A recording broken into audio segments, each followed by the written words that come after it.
So good evening, everybody, and thank you, Shangxin. I'm very fortunate to have a great job. I meet a lot of extraordinary entrepreneurs who've done amazing things. But if I look at that group, even in that good company, Jack Ma really stands out. Jack's a pioneer in the internet industry, and it's widely acknowledged that he started the first internet company in China back in 1995, a company called China Pages. And he competed with China Telecom, and then eventually partnered with China Telecom, and apparently very quickly after that he felt like the ant with the elephant. He quit. He went off to work with a new government entity that was in promoting e-commerce, and did that for a little while, and then his sort of entrepreneurial ambitions got the better of him, and in 1999 he got 18 of his friends and family together and raised $60,000 for his vision for Alibaba. And he's been the leading sort of inspiration behind Alibaba, and I learned it's more than just Alibaba. There's a whole group ever since. Just talking about Alibaba itself. Alibaba is the leading small business e-commerce company in the world. It has 53 million users and operates in more than 240 countries and regions around the world. In 2007, it raised $1.7 billion in an initial public offering in Hong Kong, which was the largest IPO since Google. It has continued to grow, and I looked at the last quarter results for second quarter of this year, and revenues were up by about 50%, and EBITDA margins are about 35%. And I thought that was pretty impressive. Until I was downstairs talking with Jack and his colleagues, and they said, oh, you don't understand, that's just sort of the tip of the iceberg. We have all these other companies. And I said, well, tell me about those. Well, Alibaba is one of 5. There's also Taobao. Did I get it right? Did I pronounce it correctly? Okay.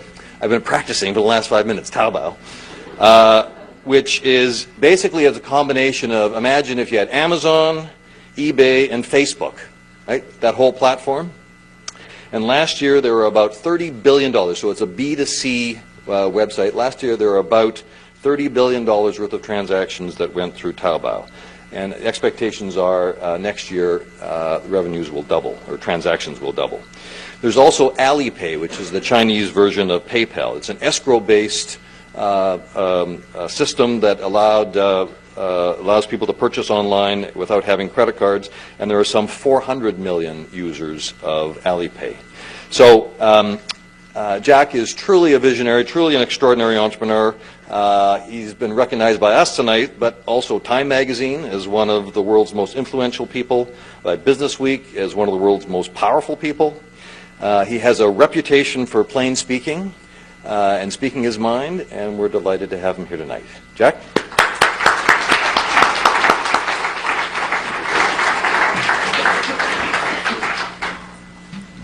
Thank you, Professor. It's my great honor to be here. So when I listen to the introduction, I'm a little bit confused whether it's talking to me as the most powerful people, influential people, and I'm first. Let me introduce myself. I'm 100% made in China, and I learned my English by myself when I was a kid. From most of the American tourists when they visit my city called Hangzhou. So 1970s, early 1970s, when a lot of foreign visitors visited the city. So every morning I got up early and become the tour guide for them for 9 years, a free guy, and they told me English, and I showed them around. And I learned not the language, I learned the culture. And I learned how to think differently, because everything I learned from my schools when I was a kid was different from the things I learned from the foreign tourists. Because my father and my school teachers told me that China was the richest country in the world, and we're going to liberate the world, and just like today's North Korea. And later I found out that was not true. So since then, I'm a little bit different from most of the Chinese. People say, Jack, you're different from the Chinese. But the American people look at me like a very typical Chinese. The Chinese look at me as like American people, because I understand the culture here. So I have never even one day trained in the States. but I learned a lot. I got my internet concept from the States. Well, first let me introduce a little bit about Alibaba Group. Alibaba was founded in 1999, 18 founders in my apartment, and just to have an idea, we believe internet is going to change China. Internet is booming. So nobody believed us. Everybody said, well, it's like, how can you do internet in China? Because China government, the censorship, and this and that, there's no reasons for us to survive. And today people say, Jack, you're a visionary. How could you tell e-commerce internet 10 years ago? And I said, I think it's like we are like a blind man riding on the back of blind tigers just by accident. We focused, we make the thing happen, and today, from 18 people now, today we have more than 20,000 people. And we've grown from one company to 5 companies right now. The first company is called Alibaba.com. It is focused on small, medium-sized companies, helping small, medium-sized companies. We have over 38 million registered SMEs in China using our services. Outside China, we have more than 12 million SMEs using our services. So our business model, very simple. One side is China side, is a domestic trading. Anything you want to buy, anything you want to sell in China, you can use in the China website. It's like a marketplace, like eBay, but eBay is C2C, we are B2B. The Alibaba B2B, one is China domestic trading, the other is import-export. It's a marketplace for global purchasing, broker buying, and so it grows pretty healthy. We listed 3 years ago in the Hong Kong market, and we were very lucky because the day we were listed, the market was good, so our stock price grew from $13.5 to $40 without doing anything good, just to go up. And 3 months later, our stock from $40 to $3, and without doing anything bad, just up and down. And that was a rock and roll, and now the company is stabilized. We still focus on e-commerce, still focus on SMEs. But the second company, the other 4 companies are private companies.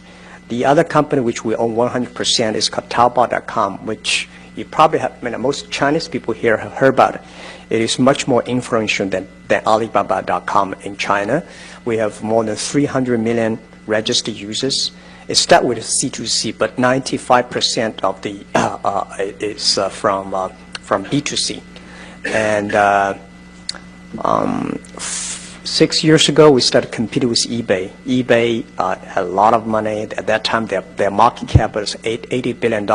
They came to China. They said, we'll compete with Alibaba. And we started the business from zero, and we got like 2 or 3% market share. Now we have 90% market share, which eBay had like a 2 or 3% market share. So Taobao is like a combination of Amazon, eBay, and Google, and Facebook. It's a community online, and we have 43 million unique visitors visit the site, shopping every day, and we finish 8 million transactions per day. And logistically, last year, the package delivered on the whole China is 2 billion packages delivered on the road. We created 1.1 billion. So we like 55% of market share that is on the delivery. It's growing very fast, and we already have like 100% growth in the past 7 years, and we'll keep on having 100% this year. And the third company we have called Alipay, is like a PayPal. It's a very stupid model. 5 years ago, I thought it's so difficult to do transaction online because people don't trust each other. The banking system is so bad. The infrastructure of finance also bad. So I was worried about what am I going to do. The bank have the license to do this business, but we know how to do business, but we don't have the license.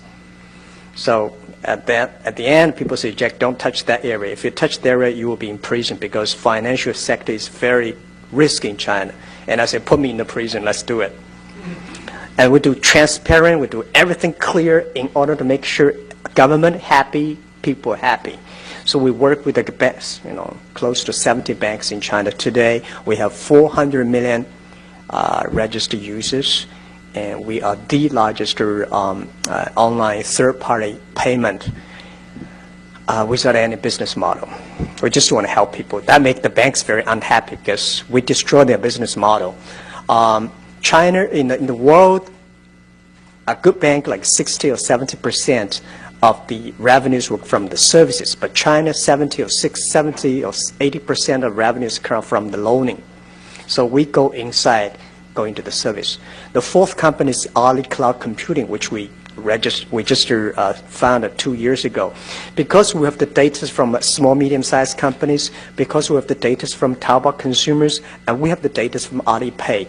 So the data we collected becomes so influential. So we want all the consumers to share, to understand the data from SME and let the consumers understand the SME data. So that is, we've been very focused on cloud computing. And the number 5 company we had is called Yahoo China, which we acquired from Yahoo 5 years ago. So these are the group. And Alibaba is listed, the other 4 are private. And pretty good. We are lucky in China that we combine, like Amazon, eBay, PayPal, and all together in the same group. Like 70% market share in China on e-commerce, and it growing, still keep on growing very fast. One of the reasons people say why you survived in China, why you succeed, because I think one of the key reasons we survived is that we believe always customer number 1, employee number 2, shareholder number 3. And this is the first big philosophy until now. We still truly, because it's the customer that stay with us. It's the customer we create. Because in internet in China in the past 10 years, there's 3 main business. One is focused on portal sites like Yahoo. Today have Sina, Sohu, NetEase. They focus on the news.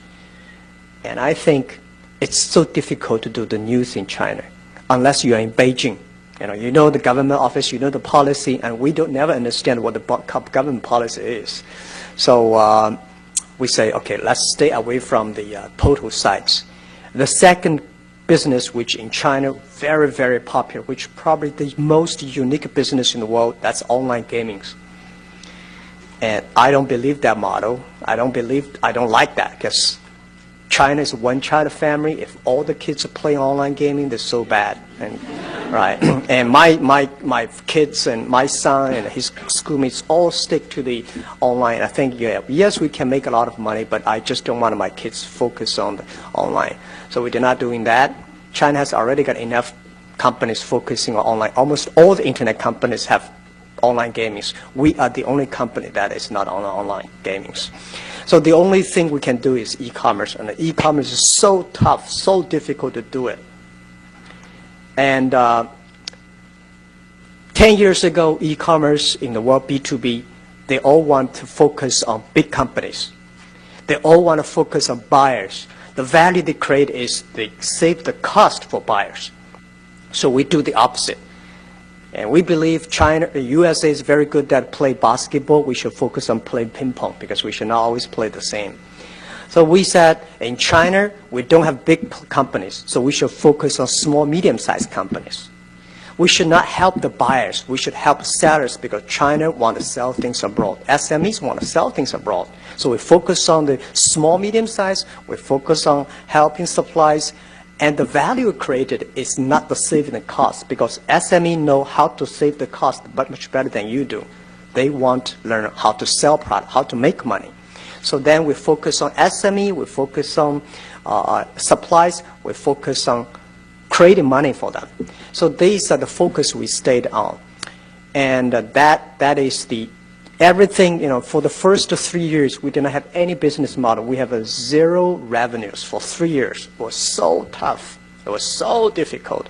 The only thing encouraged us to continue is letters, emails of thanks. We receive hundreds of thousands of emails of thanks every week, every month. People thank us. Because of us, they created jobs. Because of us, their business grow. And We did not get any money, but if our customer make money, we are happy. And the number 4 year, we start to make money.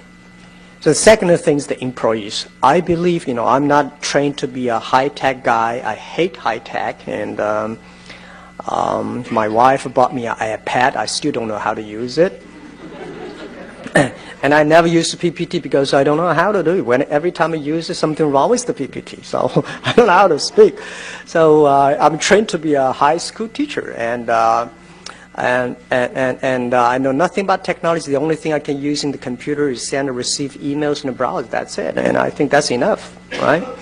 And 80% of the people in the world, like me, we hate technology. We want technology to work for us. We should not work for the technology.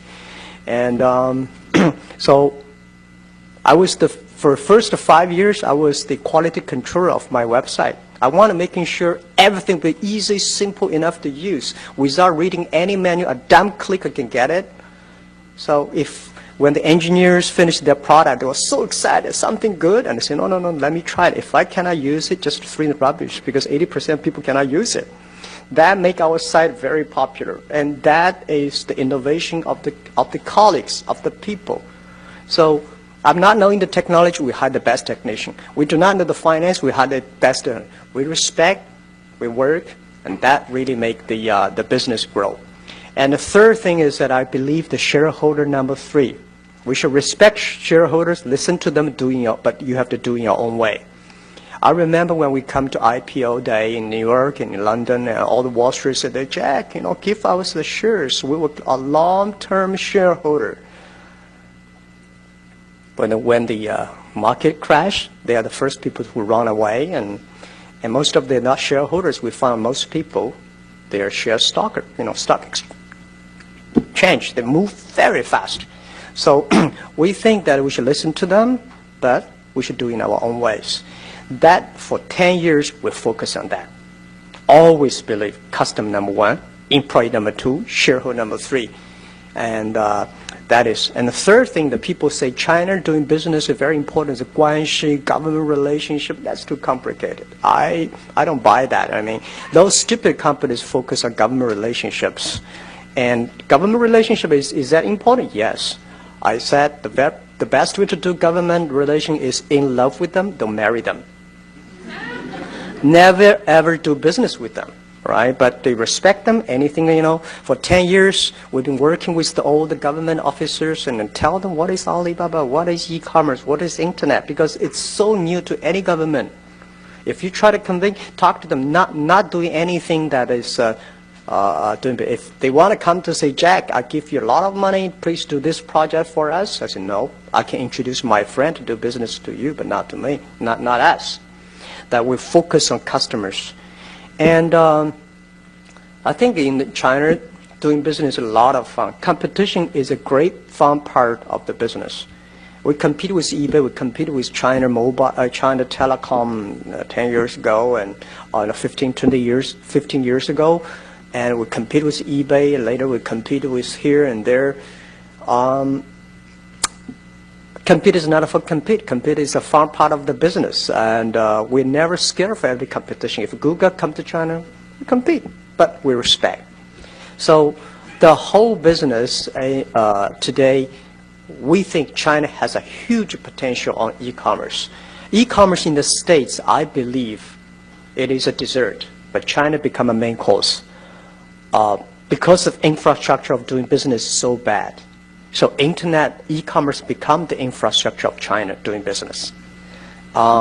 Just like 10, 20, 15 years ago, China, the infrastructure of telecommunication was so bad.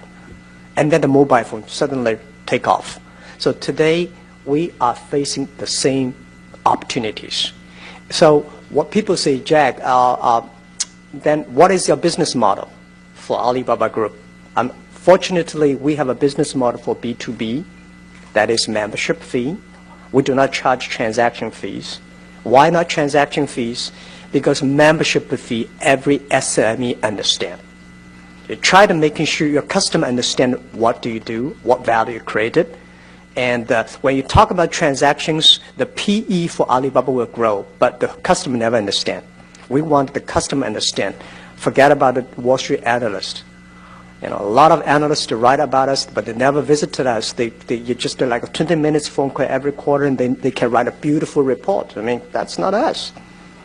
We have to understand the business model. It should be simple, easy enough that the customer understand.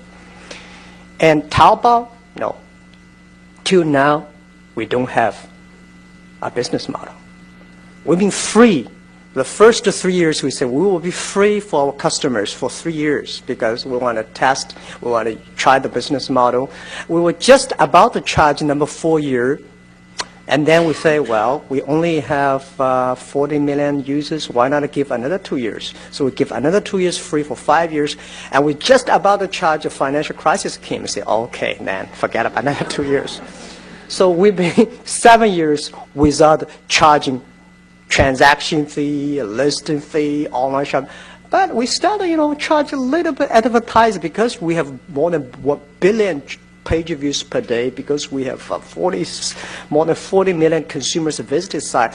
Little bit of transaction or little bit advertisement dollars already made Taobao very profitable. And I don't want to make a business model now, because Taobao is only 7 years old baby. I mean, we will wait for another 4, maybe 3 years. And then Alipay, free. Because the money we made from Alibaba B2B already can cover Taobao, cover Alipay, and cover cloud computing. And now even we do not charge money for Taobao, the advertisement dollars from Taobao already make Taobao very profitable. So we do everything. We really appreciate we live in China. We live at the internet period. We have the great honor to do internet, to do this business. So we never think about making money. Do any business, we forget about thinking about making money. We think about how we can create value for the society, for the people, for the customers. If the end, the result is that you're making money. So funny, and that really proved well that because we don't think about making money, we made a lot of money. Because I believe if you think about money here, this is US dollar, this is Hong Kong dollars, and you talk is all RMB. Nobody want to make friends with these guys. We want to say, I want to help. We want to help SME. We want to help consumers. So today B2B, Alibaba, Taobao B2C, Taobao C2C, Alipayment, I think this is not the future of e-commerce. The future of e-commerce is C2B, consumer to business. The world is changing. It's not a B2B, it's not a B2C, it's not a C2C, it's C2B, consumer to business.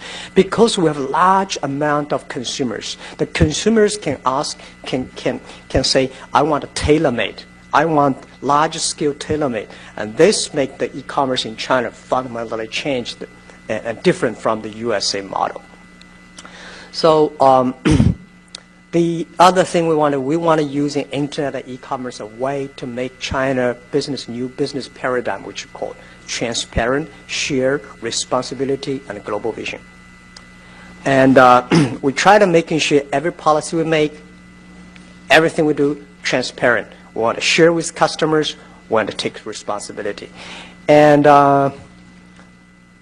I feel very excited because the average age of Taobao today is 25 years old. Alibaba is 27 years old, and all young people. We are a company that we believe value. We are a company believe the mission, and we learn from the GE that every quarter we have a value review. We have the performance review, and that makes the company really excited. Today, if you have a chance to visit Alibaba, you will see we're like a zoo, all kinds of animals there.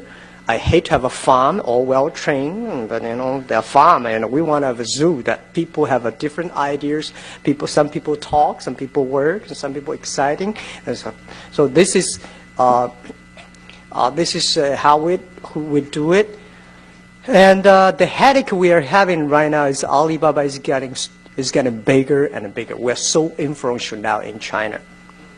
And first time in our history, 20 days ago, we had 200 people demonstrate in our company. And they hate the policy we made. Because I said, if we made any policy, 1% of people don't like us, we have 3 million people don't like it. And today, Alibaba Group, we are not lack of engineers. We are not lack of programmers and service people. We are lack of sociologists. We are lack of psychologists and economists, because we never know how to make a policy. We're just like running a country. It's a big headache. And the average age is only 25, 26. How can they make policies? But we think internet is really, really changed the world. And people probably will ask, in the US, Google is so powerful. And we believe, this is what I believe, the world, we should never be controlled by machines. We should never controlled by computers. Human brain, SNS, social network is more powerful. At the end of the day, we do not want to see cold-blooded machines. We want to see warm people. We want to see every computer at the behind there's a SME, there's a family, there's a consumer, there's a brother and sister that can help each other. So we actually, Alibaba focus more on community, more innovation, and more on human side. So, I think that today, what I come here just brief, because I don't think a lot of people know our business model. I don't think a lot of people really understand us better. So I would love to take any questions you have. I welcome the tough questions. Anything you have, I will answer. That's what I will just briefly do this. Thank you, Professor. Yeah.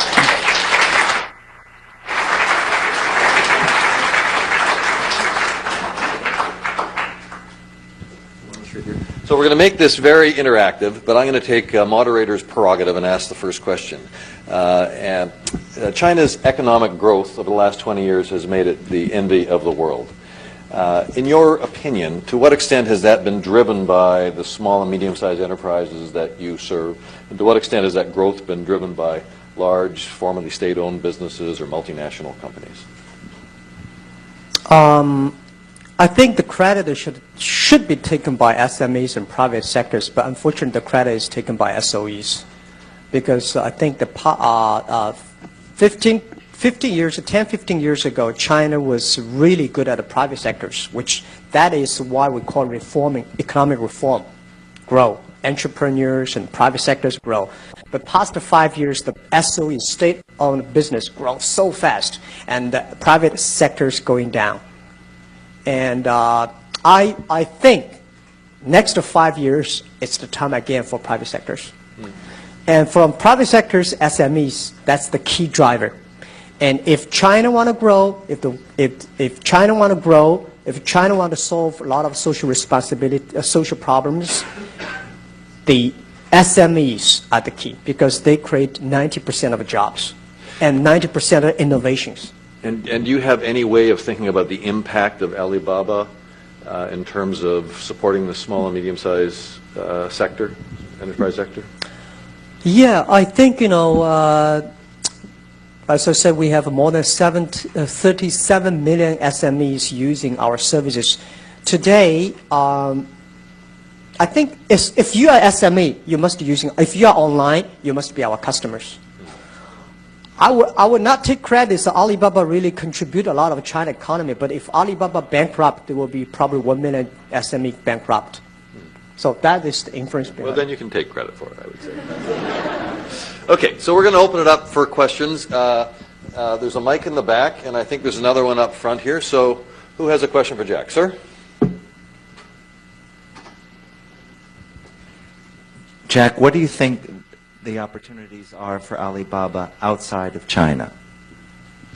Yeah, I think that we are already Indian, we are in Japan, and we are Korea, and we are also in the States.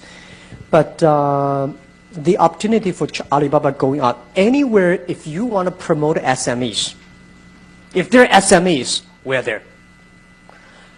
I think today we survive not because we're smart, not because we are good at technology. We understand SME. We believe SMEs, and if you believe your customers and help them grow, and they will grow.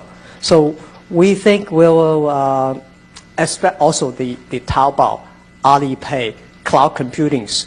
And I think the next 5 years, we don't want to go global for global. We think that only when we create values, if we create values for SME, if we create more SMEs in the local country, then we will be there. So we are pretty confident that e-commerce in China, next 3 years will grow from consumer-related e-commerce to business-related e-commerce. That is next 3-5 years, the trend. But it's happening organically for you too, isn't it? Because you are finding people all over the world that are using the Alibaba platform. Yeah. One of the reasons why we choose the name Alibaba, we can choose another Chinese name, but we choose Alibaba because we believe that global vision, local win. And we believe that Internet, at the first day, it should be globalized. But Alibaba is not, we say Alibaba is not a Chinese company. It's happened to be found in China. And we are growing pretty aggressively. And I never been to a lot of countries, but we have so many customers around. I went to Peru last month. And I was so excited about so many Peruvian SMEs using our sites. And some customers, look at me like burst into tears. So thank us. So I said, I'm sorry, I did nothing. We're just a platform, right? Yeah. So we are going there. Yeah. But I thought Alibaba was 1,000 thieves. Is that the image you wanted to? No, Alibaba 40 thieves. Well, actually. That's the story, Alibaba 40 thieves. People always believe Alibaba is a thief. No, Alibaba and 40 thieves. 40 thieves is a bad guy. Alibaba is a good guy. Okay. I'm glad we got that straightened away. Sir. Thank you so much for coming in to speak to the Colombian community, Jack. Sort of a question for you regarding Google. What advice would you have for them to succeed in China? Who? Google. Google. Okay.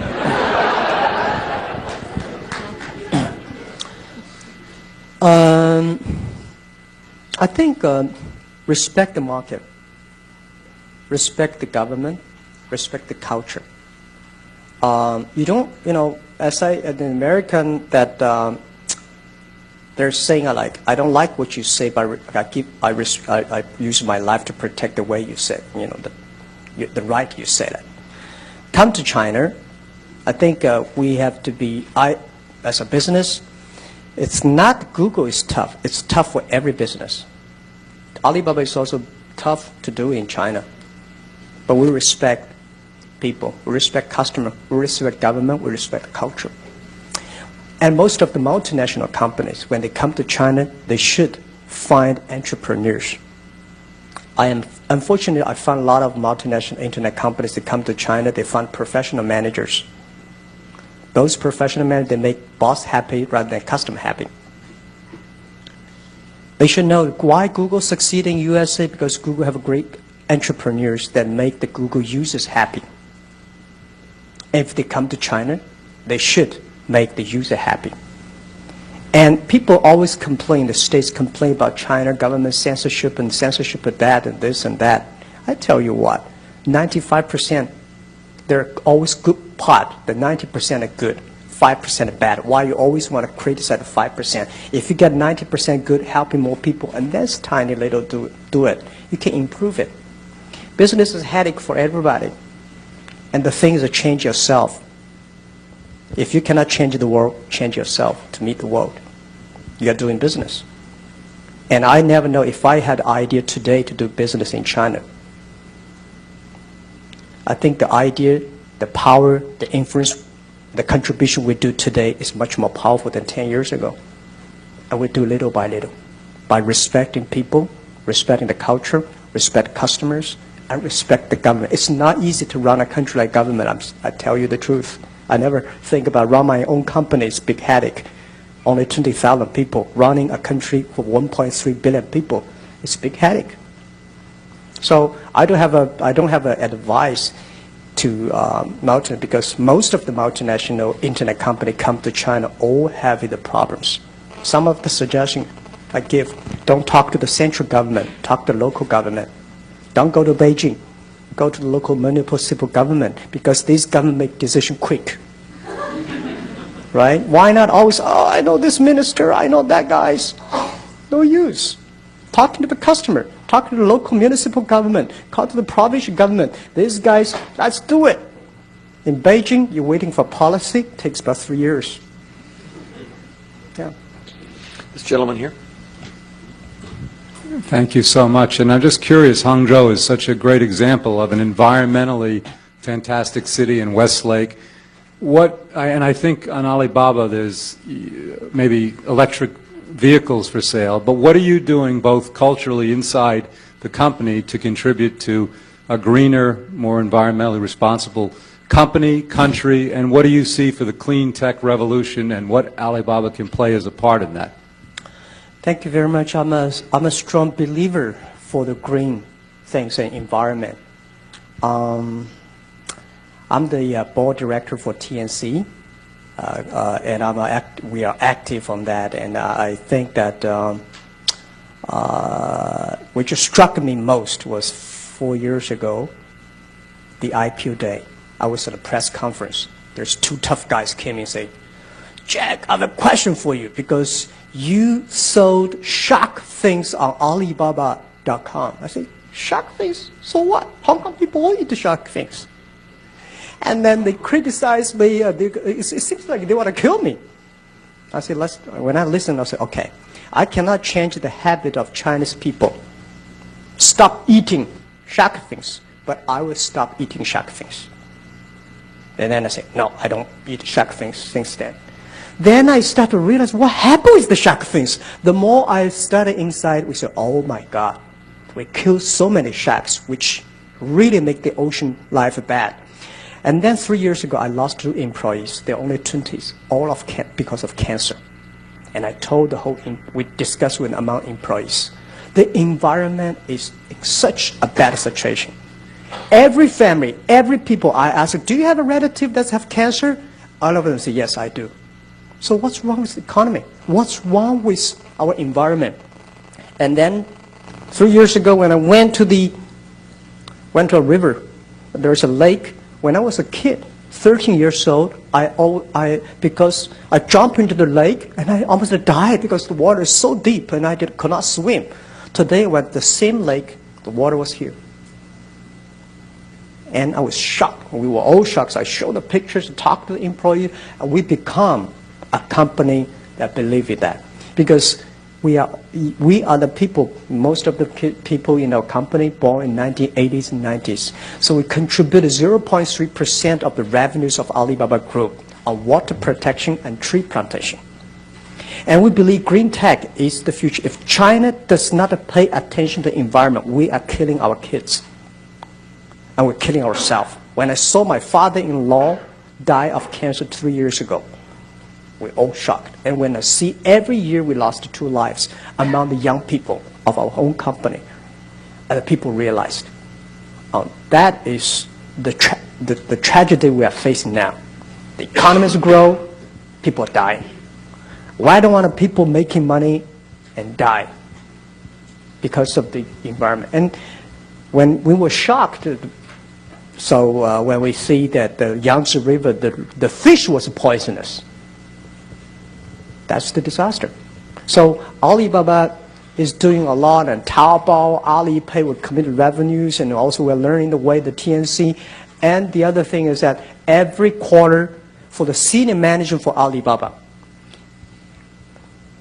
CEO of Taobao, CEO of Alibaba, CEO of Alipay, it's very difficult for us to get together once every month. So we committed once every quarter, 1 day. We discuss but nothing, just water protection and tree plantation. And every employees, we have a car park in the company. Only you plant that much trees, we will give you a light, we'll give you a green card, you can park the car. Otherwise, you're not allowed. And that make everybody start to learn, start to commit. So I think it's just a beginning, and we cannot always cannot do enough, but we will wake up 1 billion people, wake up the young people that how serious we are in the situation. So the green tech, I think in China has a huge potential, and we'll foster that to make things happen. Yeah. Okay, we'll do this lady here. As a follow-up to your earlier answer on global plans for Alibaba, what is your approach with diversifying your human capital, be it in countries outside of China or even within China with people from other countries? The human capital? The employee base, your teams. I probably spend 70% of my time on the HR part. I'm a great fan, and I believe leadership is about the people. And my people, my team, my partners, they are much smarter than me on making business decisions. But my job is find the talents and build and develop them. So we have all kinds of system. For example, we have, which the foreigners do not understand. I mean, they call it party school, 党校. I learn a lot from the government. Yeah. I learned a lot from the government because 10 years ago, 9 years ago, when I want to change a manager, oh my God, the whole team got crazy and almost the company got like bankrupt. But when I see China's government, if you want to change a governor, just 1 minute, change government, immediately changed. So I said, what happened? Right? With a paper, 3 minutes, change this governor to that one. Everybody said, yes. But a company, small, tiny manager, it's a big earthquake. Then you learn how government organize. And I studied a lot of time on how China's Communism Party run. So we learn, improving, until today, everyone has 3 successors. We hire people who have dreams. We don't care what kind of dreams you have. As long as they're dreams, and we don't care, we change your dreams. But you must have dreams. A dream, I want to buy a new car, I want to marry, I want to have a kid, I want to, whatever dreams you have, that's fine. But then we build up the team dream, the ideal. That is, when you become a manager, your job is to supporting the other people to be successful. And direct level. At VP level, you think about the society. You think about how I can improve the society, help more people. So I think our culture is mainly value-based and mission-based. When we make decisions, we ask ourselves, is it according to our mission for B2B, helping doing business easier? If it is yes, let's go ahead. If it's not, let's just shut it down. So that's how have you developed your management philosophy? Did you start off with this philosophy, or did you start like most entrepreneurs do? They have a real technical focus. They're focused on the product, and then when they start having all sorts of angst with employees, then they sort of learn how to be a people manager. Or were you the same from the beginning? No, same. The first day, we're focusing on not product, not technology. It's all about customers. And probably because I was trained to be a teacher, and I still have a bad habit of a teacher. Always say no, making sure talking them 24 hours a day, and they speak, they do like me. You're going to stay here until you get it right. Yeah, that's right. Yeah. But it's that is the way that making sure your team and you and the same people, same group of people, and then influence more and more people. Focus on customer. If it's long, change yourself. If there are 9 rabbits on the ground, if you want to catch the rabbit, don't change the rabbit. Change yourself. Just to focus on one rabbit, and focus, but focus on the customers. So you were trained as a teacher. Yeah. Did you ever have any business training? No. No. I was rejected by all your beautiful business schools for 10. I'm telling you the truth. Do you think you get an honorary degree for this man? And you've not felt a need for that. You've learned on the job. I learned on the jobs, and we are building up a China entrepreneur school now. When I retire in a few years, I'm retired. That's just I give up the current jobs. I'm going to focusing fully 100% on helping the entrepreneurs in China. So I'm going to ask you a question that I get asked all the time: is can you make entrepreneurs? I don't know whether you can make, but you can find entrepreneurs. Find these guys, train them, give them opportunity, and encourage them. If you are a good business leader, Your first job is find those people who have talents, become the entrepreneur, and help them, and train them, and develop them. That's like if you're an entrepreneur, you walk on the street for 3 days, if you still cannot find a business opportunity, just to forget about it. If you come to Taobao or Alibaba for 5 hours, you don't know what is the business opportunity, just to forget about entrepreneur. Right? If you're sitting with a team, talking to them, I think, 1 month or 2 months, you will find this guy could be that guy, could be that guy, and then train them. I don't know how whether you can. But you want them all to be entrepreneurs, or don't you want some worker bees? No. It's impossible to make it all of them. Some people, but you can find who are the leader. Among the 7 people, I would say, if you put, it's a social study, which I strongly believe that. If you catch 6 people and put them in the room, watch them for 2 hours, one of them will be a leader. If you catch 7 people in the room and put them in 2 hours, and you will find one of them is a terrible guy, is an asshole. And that is, which I think sometimes it's you yourself. That all happens. And then our job is to find out the talents, find out the leadership, and find out the bad guy, and take that out and move into train. Yeah. And I think, unfortunately, most of the professors cannot tell.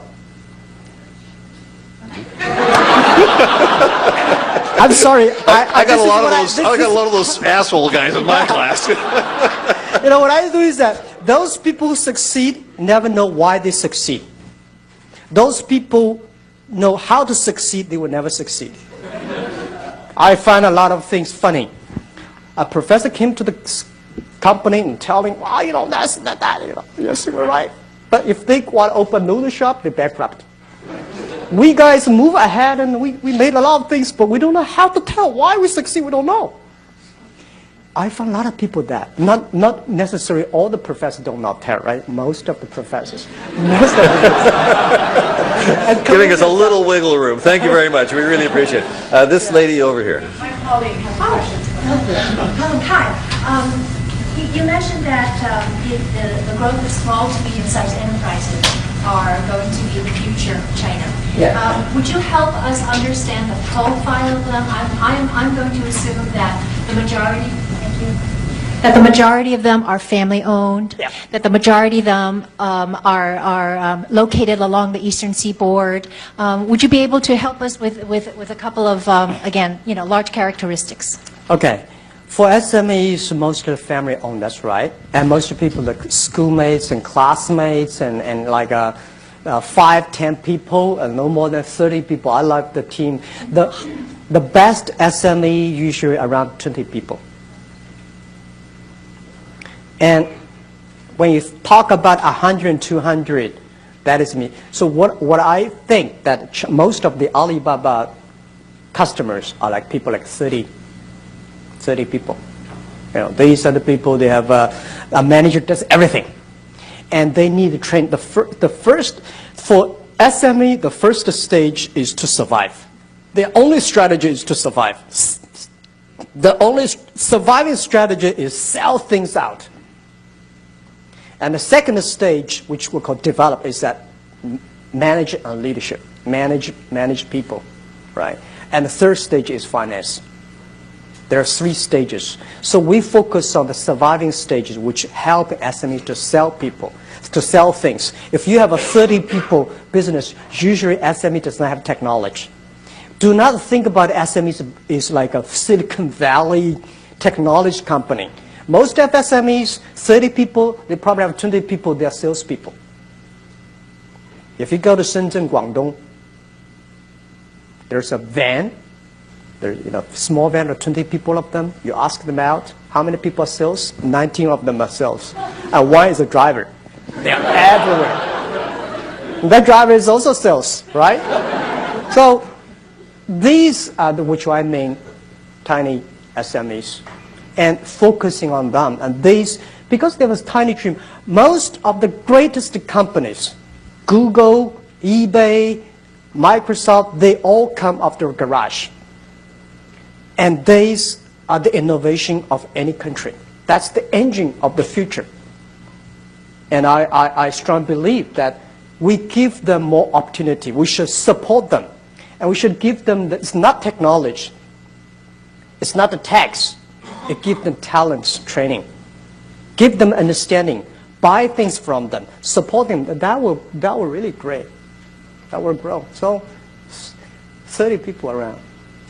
I love these kind of companies. You know, when I have 20 people, I can call everybody's name. Today I have a headache, 20,000 people. Yeah. So we are almost out of time, so we're going to take two more questions way in the back. Yes. So in response to the question about what kind of advice you will give to Google, you keep on mentioning respect the government and respect the people. So I'm just wondering, do you think it's possible at all for these two kind of goals to be in conflict with each other? And if so, how does Alibaba do to balance the two goals? The coverage between government and customers? And the customer, yeah. No. I tell you what, not because, I'm not sort of, I think government officials today in China, you should understand that most of them are young government officers. They are open-minded. If anything would contract between the employees or between the customers and government, better talk to the government officers. Why this, why that? Because it's very difficult to change customers. You can change the government. Talking to them. So if they say, no, let's say that again. No, and then, okay, I change it myself. Because I know it's not easy. People like here talking about democracy and freedom. Your father, your grandfather all understand what freedom, democracy is. You know how to protect it, how to enjoy it. But China, we lack of this spirit. And it's not easy. I've been working in the government for 13 months as a part-time job. I say, oh my God, I would never choose that tough job. It's easy to say, but we need encourage. Tell them, it's good. Now, if you try this one be better, this one be better. Government sometimes like a children. You need encouragement. Everybody needs encouragement. You know, we as entrepreneurs, we too. Nobody comfort us. Our left hand comfort the right hand. We comfort ourselves. There's so many painful things. And doing business is not like, I'm everything. Listen to everybody and make the right decision. That's what I say. There's no comforts. There are comforts everywhere. There'll be no comforts. If you really know how to do it, do the right thing. Okay, we'll have one final question, and I haven't taken a question from the back right here, and no one is raising their hand, so this lady right there.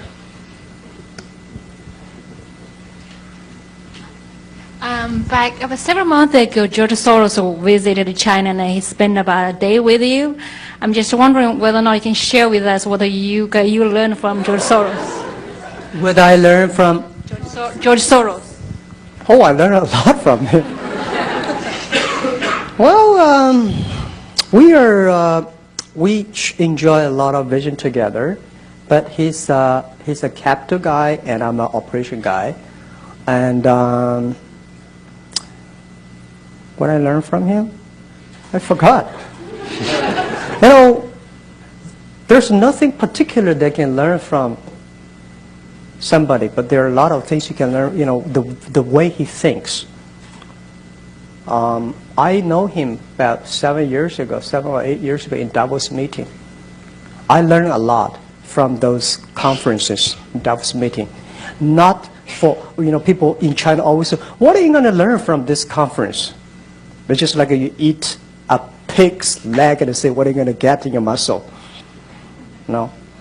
I just learned, I feel comfortable. I learned the way he thinks about the business, the way he thinks about, he told me that how he thinks about the government, how he thinks about the global economy, how he thinks about, I never thought about that. I learned how to work with my team, how to focus on customers. So this is really helpful. Yeah, but I bet he learned a lot from us. Okay, Jack, I'm going to turn it over to Professor Wei to wrap up. Jack. This has been tremendously insightful and interesting speech. So thank you very, very much. I have a gift from a company called Simon Pierce, which used to be a SME. Nobody will be doing this.